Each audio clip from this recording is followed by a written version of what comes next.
Brooks. Actually, they came here to see you play and the other. So, I understand you just came back from the Olympics? I did, yes. That is, can we applaud the Olympics? Let me ask you this: what did you wear? Did they give you some sort of elegant, beautiful costuming to wear? Yeah, well, we had Team Sweden. We had a Chinese brand called Li Ning. Okay. So we were all dressed in that all the time, and. And do you get to keep that? Yeah, I actually switched shirts this morning with the American girl. Really? So she got my now Swedish one, and I got her American. Did you? Aren't they great? I tell you, they pay more attention than anybody we've ever had here at Lunch with Bruce. Usually I'm vying for attention with a plate of fries or something.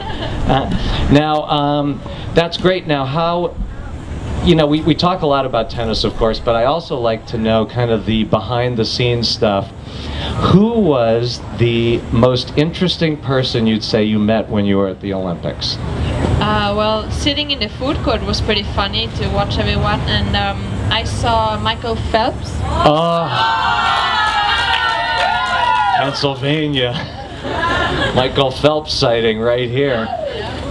And who else? Well, I saw it was fun actually to meet the Swedish athletes, because you always read about them in the paper, but you never see them. So I was talking a lot to the handball guys, handball women, and we had a lot of fun. That handball is very exciting to watch. I didn't think it would be, but it's really cool. Yeah, it's a big thing in Sweden. So. Now, what do you like, when you're not playing tennis, which I'm sure is a lot of your life, what do you like to do with your free time? I like to go to a cafe and bring a book and just sit and read. Have you been going to places in New Haven this week yet? Where have you gone? Do you remember? I love the Barnes & Nobles. Okay, Barnes & Noble. Yep, two of my favorites. Starbucks, yes. Go there a lot, yeah. You got to check out some of our restaurants because, not to brag, but I think, and just in from Pennsylvania, New Haven really has some of the best restaurants you'll find anywhere for a small, livable city. So please, be my guest. Mention Lunch with Bruce and Ann Worcester, and I'm sure they will take good care of you. Okay, thanks. Now, tell me a little about how you're feeling right now. It's wonderful to have you here in New Haven. There's a fairly important tournament coming up in New York. How are you feeling? I'm feeling good. I'm trying to take first things first, and I have a tough match tomorrow against Wozniacki, and she obviously liked this place a lot, so it will be a tough match, but I'm looking forward to it. We were talking a little before, and these young women are all tennis players. The thing that really amazes me, because I'm really a fan, I love to go out and watch you guys play. Number one, of course, the fitness always amazes me as a spectator, but the level of concentration that you achieve really amazes me. Is that something did you feel that naturally as a young player, or did you have to really work a lot on the mental side of the game?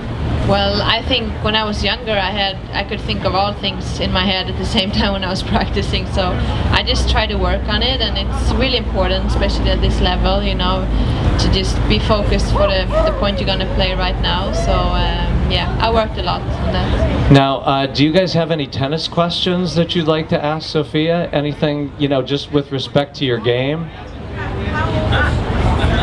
How old are you? How old when you started playing? Yeah. When you started playing? I was 8 years old when I started. 8 years old. That's interesting because I've noticed there have been some of the players, they've started as young as 4.